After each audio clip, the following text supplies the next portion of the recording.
Hey everybody, and welcome to this week's Design Cinema. This is Feng Zhu speaking, and we're going to focus this week on painting environments. So let's just jump right in.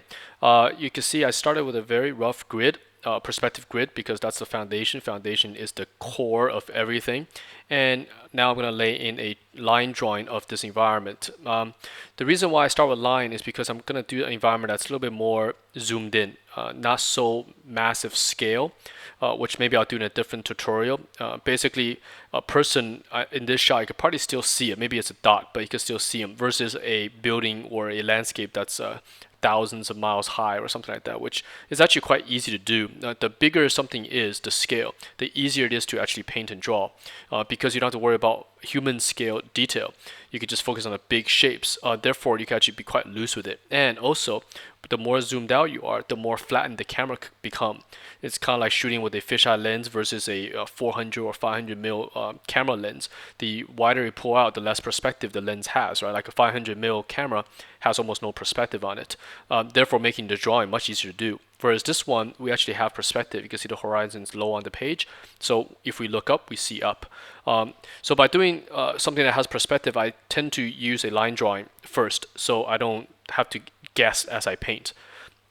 Also, this working method, you can see I have this kind of white space below is because I'm going to do 3 paintings all on the same canvas. I do this a lot in the professional world because it saves time. It also allows you to see the other drawings or designs as you go, keeping everything fresh, and allows you to spot mistakes.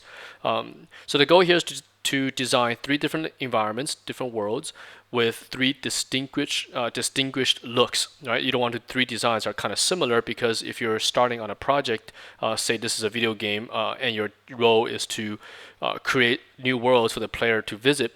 You want to be able to do as many as you can and as many variations as you can instead of doing, for example, this top one, and you change it a little bit and you change it a little bit more. Right? All 3 of these are going to be very different in terms of color palette, design, shapes, and form. So the top one is kind of like a very alien planet. This one's actually a little bit based off of Thailand. You'll see once I put the color in. So at this stage, it's just focusing purely on the line drawing itself, getting the design to read. Right, very critical when it comes to functional design. Sometimes I like to start these with nothing, no drawing at all, and just paint from scratch and see what happens. But in production, this step doesn't take that long, so might as well do it because it saves time versus kind of guessing around when you start painting. This entire painting, these 3 of them actually took about 3.5 hours to do. Basically, I start around after lunch around 1 o'clock p.m. and finish around 4:30 p.m. So it's a pretty quick process that equals to about an hour and 10 minutes per one of these paintings. But because they're done at the same time, the process is much faster.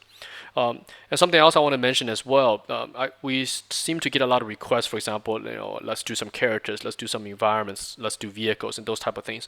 Now, generally, any professional that work in this field, you'll never hear them say those kind of things like, can you draw an environment or can you draw a character? It's because professionals know that there is no difference between a vehicle and a landscape or a character. And the question tend to come from generally those who are still in the learning stage and they haven't figured out yet why there's no difference between them. Because if you just mention someone, oh, there's the character or environment, how could they be the same? They're very different. But once you understand the basic building blocks, the forms, then you realize that there is no such difference between them. They're all made out of the same 4 shapes, which is cylinder, square, sphere, and cone. That's it. By rearranging these forms, you could create anything on this planet or anything in this universe, basically, right? So the subject matter actually doesn't come into play at all. It's completely based on the understanding of forms and how you arrange those forms. So you can see here, this environment here is actually have a cylinder in the middle, got a cylinder around it, and the rest of are just square boxes, but many hundreds versions of boxes. By understanding these forms, I will know how to render them correctly under these different lighting conditions, and that is what we teach here. And also that's what if you are learning the kind of shapes you should be focusing on. Instead of focusing on like I'm going to do characters or I'm going to do environments or I'm going to do vehicles, subject matter doesn't come into play. A good way to think about it is authors, right? When they write a book, every single one of them knows English. That's obvious if they're writing an English novel.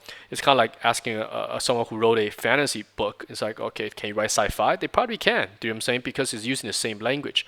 And that's what design is. Design is a language. But let me get back to this real quick and come back to the other subject shortly. So here the 3 drawings are being knocked out. This process took probably only 20 minutes or something. Very quick. quick. This design here is kind of like a more evil, crazy looking world with the lava coming off on the bottom or something. So these are quite spontaneous when I was designing these. I really didn't plan them as much. This saves a little bit of time. I just dropped in a bunch of color real quick. It's very, very rough. You can see sometimes I turn off the line drawing. You can see right there, very, very rough. Just to save some time on Camtasia, because recording this whole thing it requires a lot of memory. So I shut it down for some of it. But if you want to see how this process is done, basically refer to the other tutorials. It's exactly the same, which is blotch in a bunch of values just to get enough colors on the page to start painting.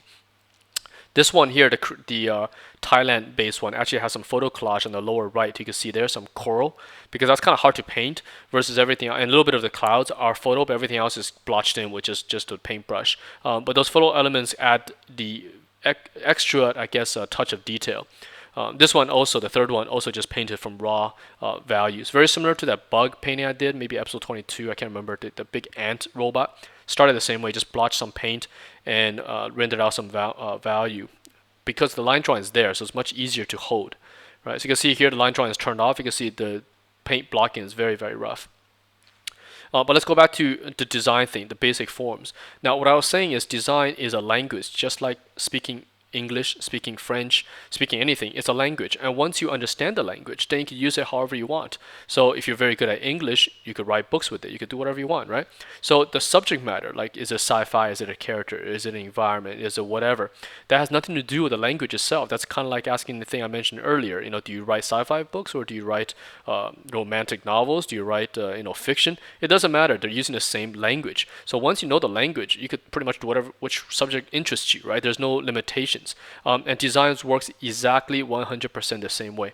Once you understand the basic forms and all the fundamentals, then you can just draw whatever you want. There is no such thing as a focal point, I guess, or a subject matter, because your job is to eventually come up with stuff that doesn't exist, and there's nothing in front of you to look at. And also, you're usually in an environment where the art directors or whoever you're working with, or your clients, is asking for all sorts of stuff, and there's no way you could turn them down, right? For example, your clients goes, okay, do some environments, and after you've done this step, they go, hey, can you give me some characters that live here? You can't just say, oh, I don't do characters or something like that. I mean, that is not professional to say. So anyways, hopefully that helps those who are still learning to not really focus on, looking at demos of particular subject matters, because that doesn't actually do anything. Instead, focus on the fundamentals, learn those things, and you'll realize how important fundamental skills are. That once you do understand it, that those kind of questions will seem actually kind of silly. It's kind of like, let's do a fantasy character versus a sci-fi or whatever. To professionals, you never see professionals asking that kind of question to another professional, because we all know we speak the same language. And if someone hasn't, for example, written a sci-fi book or something, just give them a few days, get used to it, and they could probably adopt it very quickly. Same with design. If you haven't done sci-fi, just take a look at some of the shapes, forms, study it. Probably within a day or so, the concept artist should be able to adopt. Anyway, so back to this painting. So blocking the details in now, right? We had the rough pass, so now we're just blocking in very rough, all done with a chalk brush. The resolution of this painting at this point is still pretty low. I think it's only about 1900 pixels wide, which makes it about 20, maybe 2000 pixels high, or something around that number. So quite low, but I'm going to eventually increase the size. So at this point, it's focusing on the secondary details. Basically, if you blur your eyes, the painting should read. So you don't have to focus on the minor details yet. Do that last, right? And I'll take each one to about a similar level of finish before going back to do the details on all of them. So this is just knocking everything out, and then I'll move on to the Thailand one. So this keeps it very quick. In production, when you're working in-house, it's a good idea to be able to do many of these you can, obviously, right? So if you could keep up with this kind of speed and design, then in a day, you could probably push out 4, 5, maybe 6 of these paintings a day. So at the end of the week, you're going to end up with about 30 or anywhere from 20 to 30 paintings, which will make you a very valuable employee in terms of output. So the company sees you as a very good asset for their team.